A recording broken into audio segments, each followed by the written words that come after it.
There's no excuse for you fighting the way you did. You have Saiyan blood running through your veins.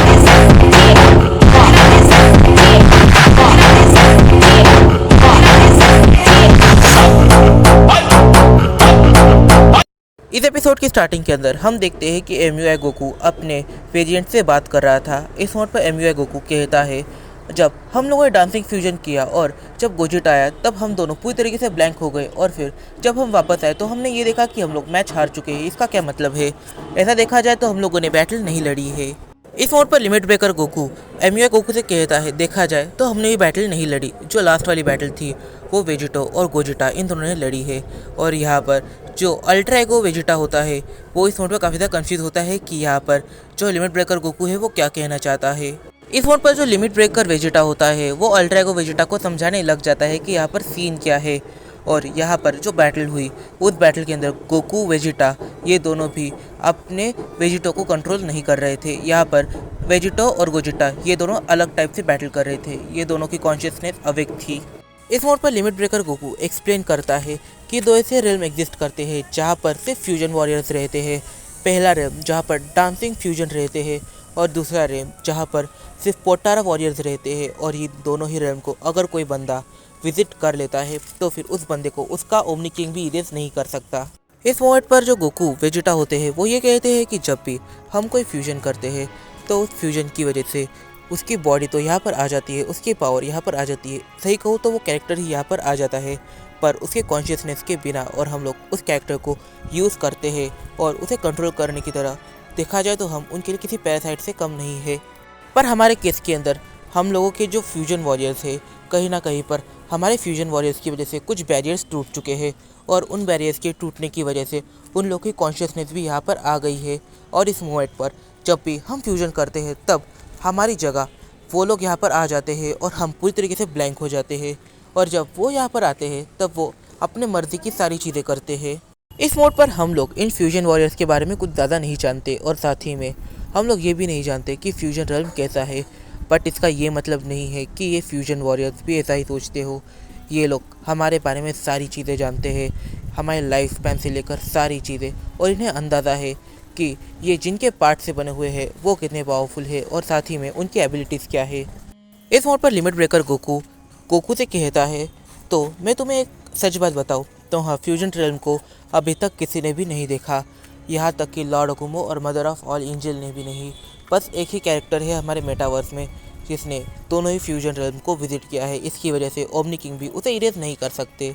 इस mode पर वो नाम लेता है Gohan का। इस मोड पर गोकू वेजिटा इन दोनों को पहले से ही डाउट था कि गोहान कुछ ना कुछ छुपा रहा है, और यहाँ पर वो चीज़ कंफर्म हो जाती है। और अब गोकू वेजिटा एक टाइम ऐसा देखेंगे जिस टाइमिंग के अंदर ये फ्री होंगे, और जब ये लोग फ्री होंगे तब ये विजिट करेंगे प्लैनेट सराला के किंग यानी गोहान को, और उसे मार मार कर उससे पूरा सच उगलवा लेंगे। इस मोड पर गोकू अपने वेरिएंट से बात ही कर रहा था कि तभी गोकू के पीछे से अचानक से बारडॉक और गिने आ जाते हैं, और वो गोकू को किसी छोटे बच्चे की तरह उठा लेते हैं। और यहाँ पर बारडॉक कहता है, गिने ये तुम क्या कर रही हो? और इस मोमेंट पर जो गोकू होता है वो पूरी तरीके से शॉक हो जाता है। फिर सीन शिफ्ट होता है, हम देखते हैं ओमनी किंग के पैलेस पर। इस मोड पर सारे ही गॉड इस फाइट को काफ़ी अच्छे से एंजॉय कर रहे थे, और इस मोड पर जैसे ही फाइट एंड होती है सारे गॉड धीरे धीरे कर ओमनीपोटेंट सिटी जाने लग जाते हैं। यहाँ पर जो मदर ऑफ ऑल एंजल होती है वो अपने काम के लिए निकल जाती है, और उसका काम थोड़ा सा वियर्ड है। इस मोड पर उसके हस्बैंड ने कुछ चीज़ें ऐसी करी है जो उसे बिल्कुल भी पसंद नहीं आई, जैसे कि प्लैनेट अर्थ की डिस्ट्रक्शन के पीछे कहीं ना कहीं पर जो उसके हस्बैंड ग्रैंड प्रीस्ट है उसका ही हाथ था, और गोहान उसकी वजह से काफ़ी बड़े डिप्रेशन में अब है। और ये mother of all angel realise कर प्लैनेट सराला के लिए निकल जाती है। कहीं ना कहीं पर जो लॉर्ड अकुमो है वो अपने वेरिएंट के साथ बात कर रहे थे, और यहाँ पर जो लॉर्ड अकुमो होता है वो कहता है कि मैं इन लोगों को अब खुद ट्रेन करने वाला हूँ ताकि ये लोग और भी ज़्यादा पावरफुल बन सके, और मैं इन्हें ट्रेन करूँगा फॉर ट्रांसफॉर्मेशन के लिए, जैसा मैंने ब्रोली को ट्रेन किया। दूसरा लॉर्ड अकुमो कहता है, ये बिल्कुल ठीक बात है। ये लोग ऐसे ही बातें कर रहे थे, और तब ये दोनों ही डिसाइड करते हैं कि जो लॉर्ड अकुमो का वेरिएंट है जो यहाँ पर आया हुआ है अपनी टीम को लेकर, वो 2 दिन और यहीं पे रुकेगा। फिर सीन शिफ्ट होता है न्यू सैयन किंग गोहान के ऊपर। इस मोड पर गोहान अपने सारे काम निपटा चुका था। इस मोड पर वो सोने जाने वाला था, बट उसे इस मोड पर नींद नहीं आ रही है। वो ऐसे ही सोने की कोशिश कर रहा था कि तभी मदर ऑफ ऑल एंजल उसके रूम के अंदर आती है। वो गोहान से कहती है, गोहान, तुम्हारी हालत अब मुझे देखी नहीं जा रही है। इस मोड़ पर गोहान कहता है, कुछ नहीं, मैं इन दिनों को भी निकाल ही लूँगा और कभी ना कभी मेरे डैड जब इस मेटावर्स के पूरी तरीके से किंग बन जाएंगे तब वो फाइनली रिवाइव करेंगे ही मेरे प्लैनेट को। तब तक मैं यहीं पर रहूँगा और मैंने जो सेंट प्रिंस से वादा किया है मुझे वो वादा भी तो निभाना है। इस मोड पर गोहान की आवाज़ सुनने के बाद केल अचानक से उस रूम के अंदर आ जाती है और यहाँ पर हम ये जान पाते हैं कि केल गोहान की बॉडीगार्ड बनी हुई है क्योंकि वो एक किंग है और यहाँ पर किंग की प्रोटेक्शन काफ़ी इंपॉर्टेंट होती है। इस मोड पर केल मदर ऑफ ऑल एंजल को देख लेती है और वो काफ़ी ज़्यादा शॉक होती है। मदर ऑफ ऑल एंजल केल से कहती है, मैं 8 घंटे बाद तुम्हारे किंग को यहाँ पर लेके वापस से आ जाऊँगी, तब तक के लिए तुम्हारा किंग मेरे पास रहेगा। और इस मोड पर जो मदर ऑफ ऑल एंजल होती है वो गोहान को लेकर अचानक से कहीं पे तो टेलीपोर्ट करती है। इस मोड पर गोहान और मदर ऑफ ऑल एंजल ये दोनों ही कहीं पे तो टेलीपोर्ट हो जाते हैं। हम देखते हैं कि उनके आगे एक अजीब सा कपड़ा पहने एक आदमी खड़ा था और यहाँ पर ये आदमी कौन था ये मैं नहीं जानता। ये एक काफ़ी पावरफुल गॉड था और यहाँ पर ये मदर ऑफ ऑल एंजल से कहता है, तो 8 घंटे बाद तुम लोगों को मैं यहाँ पर वापस से लेके आ जाऊँगा। और अचानक से mother of all angel Gohan इन दोनों के पीछे एक पोर्टल ओपन होता है। इस मोड पर गोहान और मदर ऑफ ऑल एंजल ये दोनों ही उस पोर्टल के अंदर गिर जाती है और गोहान उससे पूछता है कि आखिर ये कौन था और इसने क्या किया।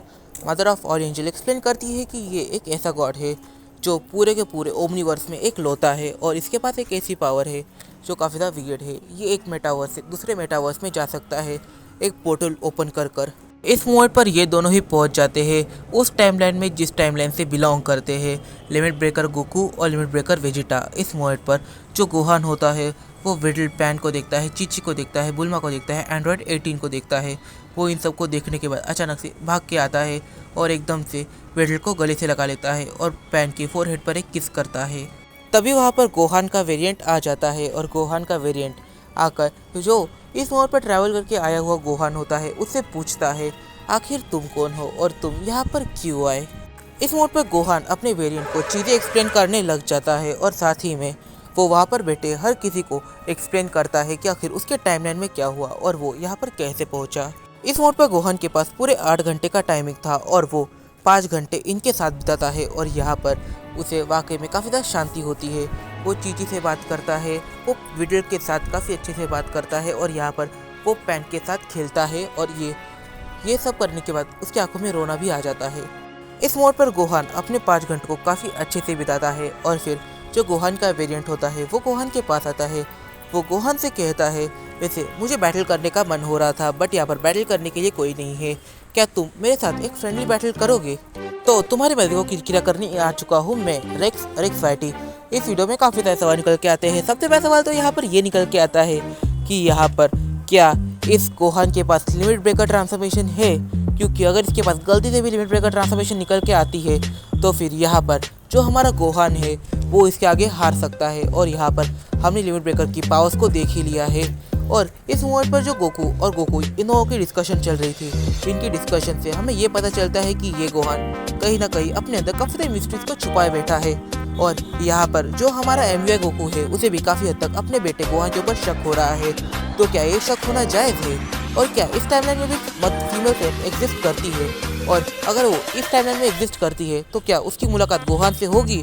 तो इस वीडियो में काफ़ी सारे सवाल निकल के आते तो इन फैसलों की चाह हम जानेंगे अपने आने वाले कुछ वीडियो में। तब तक के लिए बाय बाय। वीडियो पसंद आए तो वीडियो कर लेकर सब्सक्राइब और वीडियो को अपने फ्रेंड के साथ शेयर से कर लेना और मुझे इंस्टाग्राम पे फॉलो करना मत भूलना, लिंक डिस्क्रिप्शन में दिया हुआ है। तो मिलते हैं अपनी अगली वीडियो में।